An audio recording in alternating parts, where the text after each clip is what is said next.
हनुमान जी का पूजन कैसे करते हैं, ठीक है। सभी लोग अपनी पूजन की क्रमावली में ध्यान देंगे। पूजन का जो मैंने क्रम पहले बताया है, एक पुस्तक में बताया है कि नहीं बताया, उस पुस्तक को समझना है।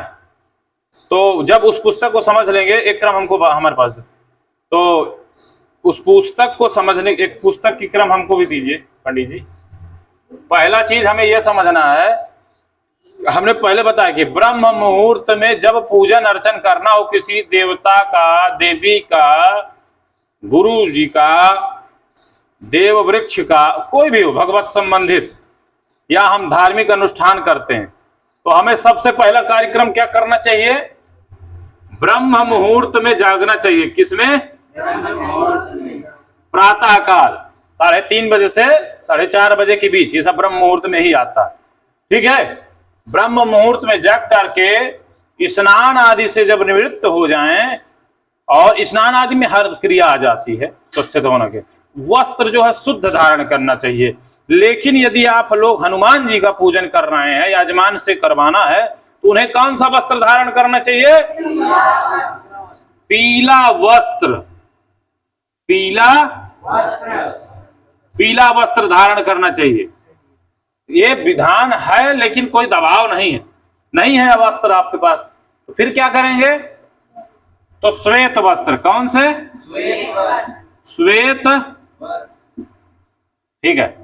दूसरी बात, हनुमान जी को सबसे यदि कुछ भी प्रिय है तो भगवान श्री राम का नाम, प्रभु नाम कीर्तन, प्रभु नाम का श्रवण। तो सुबह से ही मनन करना चाहिए, सीताराम, श्री राम नाम, जो भी राम जी का नाम है व्यवस्थित तरीके से, श्री राम, जय राम, राम राम, जो जैसे जिसको सुलभता रहे, को गुरुमुख भी हो सकता है रामानंदी से, तो इसमें हनुमान जी का यह नाम स्मरण करें और पूजन अर्चन करेंगे तो पुण्य अधिक फल प्राप्त होता है। तो क्या है? श्वेत वस्त्र धारण करना है। कलर में मैंने बता दिया कि ऐसी स्थिति में ऐसे भी वस्त्र धारण कर सकते। दिशा हमेशा याद रखना है कि पूर्व की ओर ही मुख करके। बाकी जैसे मूर्ति बैठती हैं, कोई दक्षिणमुखी हनुमान जी मंदिर बैठे हैं, तो वहां पर भी अगर पूर्वाभिमुखी बन जाए तो बन जाए, नहीं तो मूर्ति की तरफ मुख करके ही हमेशा पूजन किया जाता है। ये चीज ध्यान दें। अब आगे हम क्या प्रक्रिया करेंगे, तो हमने पहले भी बताया था और अभी भी बता रहे हैं कि ये जब पूरी नियम होता है, पूजन का क्रम बनता है, तो हमें कुछ नहीं करना है, उस तिथि और मुहूर्त को समझना है। क्या? तिथि, मुहूर्त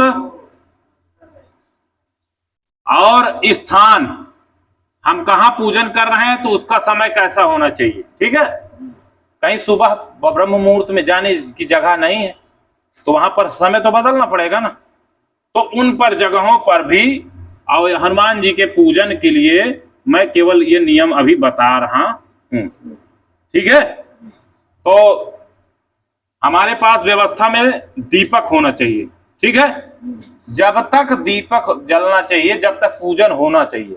अगर आपकी सामर्थ्यता है अखंड दीप जला सको 24 घंटे जलाओ, नहीं है तो अखंड दीप हमारे पास होना चाहिए, कर्म दीप हमारे पास होना चाहिए, पूजन की सामग्री हमारे पास होना चाहिए, ठीक है ना। पूजन की हनुमान जी के लिए क्या और है? हनुमान जी के लिए चोला, क्या? चोला, उसको क्या कह सकते हैं? सिंदूर और चमेली का तेल, चमेली का तेल, यह सब मिला करके, एक नारियल और ध्वजा, ध्वजा, ये मुख्य बता रहा हूं, क्रम तो अलग बताऊंगा अभी। ये मुख्य, ये सामग्री भूलना नहीं है। ध्वजा तो रहेगा ना हनुमान जी के लिए, चोला नहीं भूलना है, ना भूलने वाली सामग्री है। भोग प्रसाद में फल, ऋतुफल जो आज के समय मिलते हैं, और क्या होना चाहिए साथ में? लड्डू प्रसाद होना चाहिए, ठीक है। आ गया समझ में? ये आवश्यक सामग्री होना चाहिए साथ में। अब और तुलसी पत्र के साथ, यानी कि तुलसी पत्र भी लगाना है। अब हम पूजन का क्रम वही बता रहे हैं। किसी भी पूजा में, गणेश पूजा का जो क्रम मैंने बताया है, विधि बताई है पुस्तक जो गणेश पूजन के क्रम बताया था ना, तो उसमें जो है सभी लोगों को प्रारंभिक क्या करना है, क्या करना है, फिर उसके बाद जो करना है पवित्रीकरण, फिर त्रिराचमनम, फिर आसन शुद्धि, पैती, तिलक धारण, स्वस्ति तिलक, शिखाबंधन, प्राणायाम, और यहीं पर दिग्रक्षण कर सकते हैं। दिग्रक्षण के पश्चात स्वस्ति वाचन, फिर नाम नमः शब्द का श्रीमन महागणाधिपति स्वस्ति वाचन संपन्न हुआ, फिर मांगलिक श्लोक, मांगलिक श्लोक जब संपन्न हो जाएगा क्या बोलना है, फिर प्रधान संकल्प। तो अमुक देवता, तो किस देवता का पूजन करना है, श्री हनुमत देवता, ठीक है, संकल्प संपन्न कर देना। संकल्प के बाद फिर बोलना है जिज्ञाग्रतो दूर मुदयति, ये मंत्रोच्चारण करना। उसके बाद फिर पश्चात क्या है, पृथ्वी सामग्री इत्यादि में जल वरुण थोड़ा सा पूजन कर देना है, मतलब शुद्धता करने के लिए, वो शुद्धता के लिए। फिर उसके बाद सीधा क्या करना है, पृथ्वी पूजन करना है। पृथ्वी पूजन के बाद कर्म पात्र वरुणावाहन कर देना। यदि सामान्य पूजा हो तो फिर आपको क्या करना है, दीपक का पूजा कर देना। किसका कर देना है, अब यहाँ पर कुछ देवताओं का स्मरण करना चाहिए। क्या करना चाहिए, पंच देवताओं का। पंच देवताओं में जैसे मैंने बताया था कि भैरव जी हैं, वहां पर भी हनुमान जी का स्मरण हो जा सकता है। भैरव जी हैं और राम जी महाराज हैं, गुरु भगवान हैं। पांच देवताओं का ध्यान करना, सूर्य भगवान है, तो इनका सबका स्मरण करने के बाद फिर क्या करना है, गणेश जी का ध्यान करना है, फिर गौरी जी का ध्यान करना है, वरुण का ध्यान करना है। वरुण देवता के बाद फिर नवग्रह इत्यादि जो देवता हैं, भले ही कलश में करवा दें, लेकिन सबका एक तंत्रेण ध्यान करा के पूजन करा देना है। किसी भी पूजा में गणेश पूजन का विधान है वो रहेगा, वो करना ही करना है, ये चीज कभी नहीं भूलनी है। अब ये पूरी पूजन संपन्न हो जाएगी। अनया कृत्या गणेश अंबिका पृथ्वी पंचांग देवी देवताभ्यो वरुणावाहित देवताभ्यो नवग्रह मंडल देवताभ्यो आदि देवता प्रत्यधि देवता पंचलोकपाल 10 दिक्पाल क्षेत्रपाल वास्तु सभी देवताओं का देवताभ्यो प्रियंतान अप्रियताम प्रियताम प्रियंतान नमः शब्द आता है, बहुवचन हो गया, क्योंकि बहुत सारे लोगों के लिए यह कर रहा हूं मैं, इधर न ममा या मेरा नहीं है तो छोड़ दिया। अब आगे हम बढ़ेंगे। इसके बाद क्या है, अब आ जाती है हनुमान जी की पूजन। अब यहाँ पर गणेश गौरी का सबका पूजन संपन्न हो गया, फिर क्या करेंगे, हनुमान जी का पूजन करेंगे। तो फिर हम क्या बोलेंगे, अतुलित बलधामम हेम शैलावदेहम धनुजवन कृशानम ज्ञानी नाम सकल गुण निधानम वानरानामधीशं रघुपति प्रिय भक्त वात जात।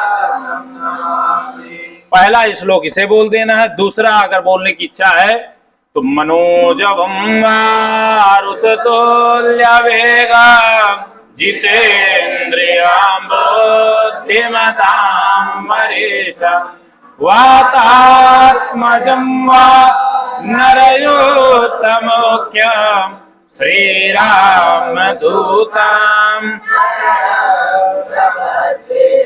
श्रीरामदूतं शरणं प्रपद्ये। एक सेकंड लिए फोन काट दो। तो इस प्रकार से संपन्न कर देना है। अब आगे हम लोगों को क्या क्या ध्यान कर दिया ना, ध्यान करेंगे देवता कहाँ हैं, चल अचल प्रतिमा दो होती हैं, तो स्थिति के अनुसार पूजन की व्यवस्था बनाई गई। मंदिर निर्माण है तो ध्यान करना है, फिर क्या करना है, आवाहन नहीं करेंगे, ध्यान देना। जिस मूर्ति की प्रतिष्ठा नहीं है, छोटी मूर्तियां हैं, थोड़ा कुछ देर के लिए रखा गया, फिर पूजन के उनकी बात अलग है। बाकी हमेशा ध्यान, फिर आसन, क्या है, पुष्पई ही आसनम, आसन करवा देना है, मंत्र बोल देना है। प्रतिष्ठा का केवल प्रथम पूजा में ही मैंने बता दिया, बाकी कहीं पर भी नहीं। फिर क्या है, पाद्य, आर्घ्य, आचमनीयम, स्नानीयम, वस्त्रम, उपवस्त्रम, यज्ञोपवीत, जनेऊ, खड़ाहू इत्यादि भी लोग चढ़ाते हैं। गंध, चंदन, अक्षत, पुष्पमाला, बिलपत्र, दूर्वा, दूब, समीपत्र, तुलसी पत्र, अबीर, सिंदूर, इत्र, धूप बत्ती, दीप बत्ती, आचमन, हाथ धुल लेना है। नैवेद्यम निवेदयामी, नैवेद्यम ऋतुफल इत्यादि सब कुछ लगा करके व्यवस्थित तरीके से, फिर उसके बाद नैवेद्य हो जाएगा, फिर आचमन करना है, पंचग्रास की मुद्रा दिखानी है। पंचग्रास की मुद्रा दिखाने के बाद क्या है, करोद्वर्तन चंदन, अनामिका उंगलियों को आप परिवर्तन कर देना, आदान प्रदान करके उसके बाद करोद्वर्तन चंदन चाहिए। फिर क्या है, तांबूल, पूंगी फल सहितम, एला लवंग पूंगी फल सहितम, इलायची इत्यादि मिला करके। फिर क्या, मौसमी फल, जो इस समय वर्तमान में फल मिलता है या उसको फल को चढ़ाना चाहिए।